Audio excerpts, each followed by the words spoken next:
1, 2, 3. Good morning, everybody. Mga guys, ang Nikki, aalis kaming dalawa ngayon. Pupunta kami sa school ng Nikki. Sa school niya.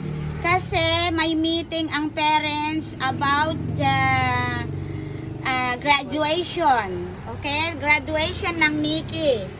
So, kailangan umaten ako.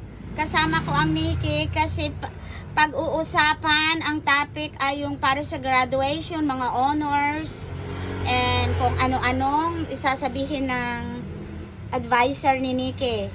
So, eto mga guys, palis na kami. Nag-create lang ako ng aking video para alam nyo lahat ang ginawa ko ngayong umagang to. Na pupunta kami sa meeting.